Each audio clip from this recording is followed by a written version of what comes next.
Arham news YouTube channel में आपका स्वागत है।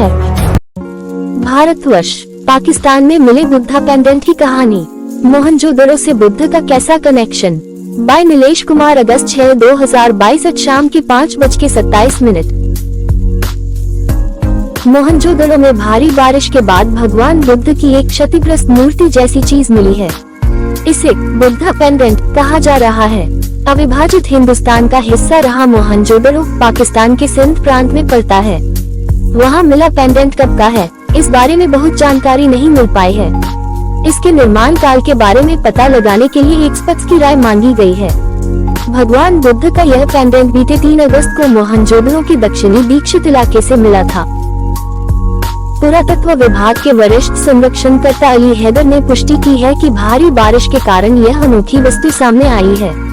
पाकिस्तानी मीडिया डॉन की रिपोर्ट के अनुसार पुरातात्विक महत्व वाली जगह के पास पड़ने वाले गांव धनाट के निवासी इरशाद अहमद को यह पेंडेंटनुमा चीज मिली थी। इरशाद एक टूरिस्ट गाइड हैं। उन्होंने कहा कि भारी बारिश के बाद उन्हें यह चीज मिली थी, जिसकी जानकारी उन्होंने पुरातात्विक स्थल के संरक्षक नवीद संग्राह को दी। बुद्ध पेंडेंट के रूप में हुई पहचान। पुरातत्व एवं संग्रहालय विभाग के चीफ इंजीनियर रह चुके और वर्तमान में एंडोवमेंट फंड ट्रस्ट के प्रोजेक्ट डायरेक्टर मोहन लाल ने इस नायाब वस्तु की जांच करने के बाद प्राथमिक तौर पर इसकी पहचान बुद्ध पेंडेंट के रूप में की है। उन्होंने इसे दुर्लभ खोज बताया है। उनका कहना है कि यह पेंडेंट मोहनजोदड़ो के गुमनाम इतिहास को आगे बढ़ाने के काम आ सकती है। हालांकि इसके लिए आगे और ज्यादा स्टडी की जरूरत पड़ेगी। भगवान बुद्ध से हजारों साल पुरानी सभ्यता है मोहनजोदड़ो। मोहनजोदड़ो पाकिस्तान के सिंध प्रांत में कभी सिंधु नदी के किनारे बसा शहर था। इसे दुनिया की सबसे पुरानी नगरीय व्यवस्था माना जाता है। यह करीब 4000 साल पुराना शहर है, जिसकी खोज 1922 में भारतीय पुरातत्वविद आर.डी. बैनर्जी और उनकी टीम ने की थी। तब यह भारत का ही हिस्सा था, जबकि भगवान बुद्ध का जन्म इसके हजारों साल बाद 563 BC बताया जाता है। BBC की एक रिपोर्ट के अनुसार मोहनजोदड़ो का मतलब मुर्दों का टीला होता है। यह सिंधु घाटी सभ्यता का एक प्रमुख शहर रहा है, जिसे योजनाबद्ध तरीके से बसाया गया था। यहाँ उस वक्त जरूरत की सारी सुख सुविधाएं मौजूद थी। यहाँ बने घरों में पक्की ईंटों से बने शौचालय और स्नानागार भी थे। जल निकासी की व्यवस्था थी और सड़क के बीच से गुजरने वाले नाले ईंटों से ढके हुए थे। 618 एकड़ में फैला यह सिंधु सभ्यता 2600-1900 ईसा पूर्व का सबसे बड़ा और सबसे अच्छा संरक्षित केंद्र बताया जाता है। सिंधु घाटी की सभ्यता या बौद्ध सभ्यता। अब सवाल ये भी है कि भगवान बुद्ध का जन्म ईसा पूर्व 563 को हुआ था, जबकि मोहनजोदड़ो उनके समय से हजारों साल पहले बसा था। तो इस सभ्यता का भगवान बुद्ध से कैसा जुड़ाव रहा है। वरिष्ठ पत्रकार दिलीप मंडल ने फेसबुक पर डॉन की खबर शेयर करते हुए लिखा है, स्कूल की किताबों में आपने ये तो पढ़ा ही होगा कि मोहनजोदड़ो में बौद्ध स्तूप की खुदाई के दौरान ही सिंधु घाटी सभ्यता के अवशेष पहली बार मिले।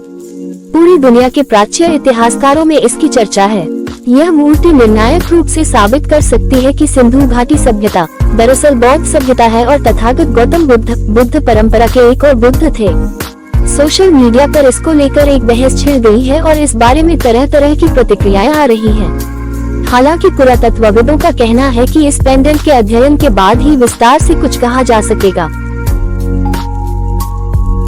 दीपंकर बुद्ध की चर्चा। इतिहासकार और भाषा वैज्ञानिक प्रो राजेंद्र प्रसाद सिंह ने अपनी फेसबुक पोस्ट में लिखा है, मोहनजोदड़ो में पाए गए बुद्ध चर्चा में हैं, लेकिन कौन से बुद्ध हैं? शाक्यमुनि या कोई और? तारण की शाक्यमुनि बुद्ध तो 6ठी शताब्दी ईसा पूर्व में थे। फाहियान ने बताया है कि जिस क्षेत्र में आज सिंधु घाटी की सभ्यता है, तभी उस क्षेत्र में दीपंकर बुद्ध का बहुत सम्मान था। दीपंकर बुद्ध 28 बुद्धों में चौथे थे। सो इनका समय 2100 ईसा पूर्व से 2000 ईसा पूर्व के बीच का होगा और यही समय सिंधु घाटी सभ्यता का भी है। सिंधु घाटी सभ्यता में जो पीपल वृक्ष की धाक दिख रही है, वह दीपंकर बुद्ध के कारण है, क्योंकि दीपंकर बुद्ध का बोधि वृक्ष पीपल है। मोहनजोदड़ो में जो स्तूप मिला है, उसका समय जर्मनी और इटली के पुरातत्वविदों ने लगभग 2100-2000 ईसा पूर्व बताया है। सो बुद्ध पेंडेंट के जो बुद्ध हैं, वे दीपंकर बुद्ध हैं। यह पेंडेंट मोहनजोदड़ो म्यूजियम को सौंप दिया गया है और अब यह सिंधु घाटी सभ्यता का अभिन्न हिस्सा बन गया है। हालांकि गौर करने वाली बात यह है कि राजेंद्र प्रसाद ने ही 27 जून को एक ट्वीट किया था।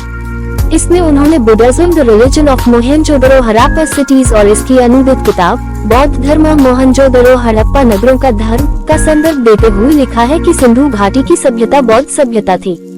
स्वपन कुमार बिस्वास ने इस पर मुकम्मल किताब लिखी है। यहाँ देखिए ट्वीट। सिंधु घाटी की सभ्यता बौद्ध सभ्यता थी। स्वपन कुमार बिस्वास ने इस पर मुकम्मल किताब लिखी है। मोहनजोदड़ो हड़प्पा MOHENJODARO नगरों का धर्म। एक्सपर्ट सुलझाएंगे गुत्थी। संस्कृति विभाग के एक वरिष्ठ अधिकारी का कहना है कि यह वस्तु गले में पहने जाने वाले किसी पेंडेंट की तरह लगती है। उनका कहना है कि इस स्थान पर पेंडेंट का मिलना दुर्लभ खोज हो सकता है। हालांकि उन्होंने कहा कि यह कांसे से बनी है या किसी अन्य सामग्री से, इस बारे में तो एक्सपर्ट ही बता सकते हैं। एक्सपर्ट ही इसका ऐतिहासिक मूल्य बता पाएंगे। मोहनजोदड़ो के संरक्षक नवीद साल का कहना है कि हमने वस्तु के निर्माण और उन्नति के बारे में जानने के लिए संस्कृति विभाग में काम करने वाले एक विशेषज्ञ से संपर्क किया है। विभाग के एक वरिष्ठ संरक्षणवादी अली हैदर गली ने कहा कि भारी बारिश के कारण यह छोटी मूर्ति सामने आई है। इसका विस्तार से अध्ययन किया जाएगा।